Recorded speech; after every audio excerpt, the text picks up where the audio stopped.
This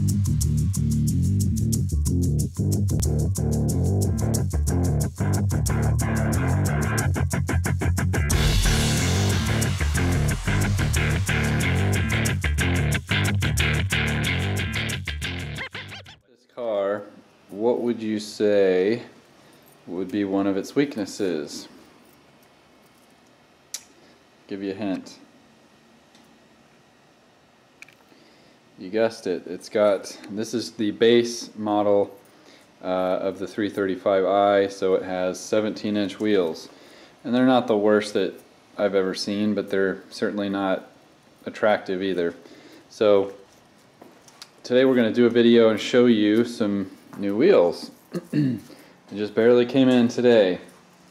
I'm excited about these because there are some serious performance implications here, as well as looks. I chose to go with VMR wheels, and I'll give you the model information and tire size information and so forth in the description and with a little pop-up. But I went with these wheels first of all because they're slightly bigger. They're 18 inches. They're wider. It's actually going to be staggered. There's going to be 9.5, or I'm sorry, 8.5 wide in the front, and then 9.5 wide in the back. So that gives me more rubber underneath the car for better traction and better handling. The tires needed to be replaced anyway, so those, I just didn't feel good about buying new 17-inch tires for that thing, even though it would have been a little cheaper.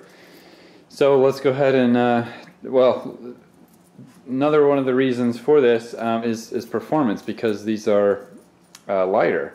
Not only do I get more traction because they're wider, but they're also lighter than stock. These in particular, these 18s, the thinner ones I believe are 24.5, and I think the 9.5-inch wide ones are 25.5 pounds a piece, and that is heavier than stock. Also, my particular car right now, I don't know if it comes with them OEM, but I have run flat tires on there, which are very heavy and kind of noisy and not that great for performance.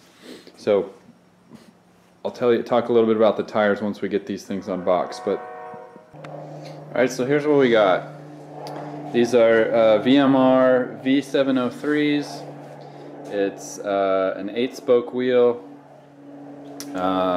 CSR style of wheel, and I've got them wrapped with Continental Extreme Contact DWS. Now these are an all-season tire. I would have gone with an extreme performance summer tire, but you know, I live in Texas and it's, you know, you do get some snow, and this is definitely my daily driver. You don't get a lot of snow, but I can't get myself stranded somewhere because I want just a tiny bit of extra traction here. So anyway, this is what they look like. I think they look good. They're going to look good on this black car, especially once we can black out some trim and do some other aesthetic mods. But for now, badly need new tires, and they're going to improve the looks and improve the performance with unsprung weight. You don't want heavy wheels because the suspension has to work harder, and it resists moving faster and so forth. Alright, so let's go ahead and throw these things on here. This one's one of the fronts. This is the size is 235/40 18s. Okay, here you can see these are the rear wheels. I mean, all four of the stock ones are the same size, but you can kind of see some of the differences. Obviously a little bit bigger, but here's the real difference, is in width. 9.5 and 8. And so the stock is, let's see, where is it? Oh, 225/45 17s, and the rears on here are going to be 265/35 18. Alright, here's what they look like on the car. And so immediately you can see the wheel gap.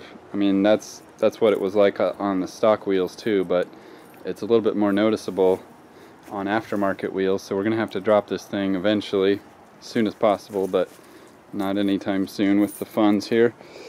Another thing I forgot to mention, these wheels have a slightly different offset than stock, and that pushes the wheel out a little bit more closer to flush with the edge. And what that does, that'll give it a little bit of a more aggressive stance, a little bit more wider stance for handling, and just a better look overall. Alright, so now let's get in here and take this thing for a test drive. I apologize, I don't have a GoPro mounted so you can watch me while I drive, so I'm just gonna get in here, start driving, and then take a little bit of a video afterward and let you know what I think. On second thought, I guess I'll just take a video while I'm driving here, since I'm in the neighborhood and I'm, you know, not going too fast and everything. But first impressions, holy cow, it's smooth, it's quieter, steering so much better, like it doesn't track. And now a lot of that's going to be due to you know, just having full tread as opposed to bald tires. But those run flats are garbage on a performance vehicle, and it was well overdue to replace them. So really encouraged right off the bat. Now I need to warm this thing up a little bit to operating temperature before I can hit the boost and stuff, and then we'll really find out how much more traction I have. I just got done giving it a nice first through third wide open throttle pass, and still got a tiny bit of wheel spin in first gear, but that's pretty much expected. But it hooked up a lot better than it was doing before. Another thing to mention that a lot of people don't think about is that the tires are part of the suspension, and when you have tires that are worn out, that are, you know, bald, that's, you know, 3/8 of an inch or 1/2 of an inch of travel of suspension and cushion that you don't have anymore. So your ride becomes a little bit more harsher. So this is a lot smoother. It takes bumps a lot better. It's quieter. It's got better performance, and it's just well worth doing. If you have to replace your tires like I did, I was gonna pay $800 for new tires anyways. I sprung for another $800 to get some quality wheels and get a little bit more performance. So well worth doing. Thanks for watching, guys. See you next time.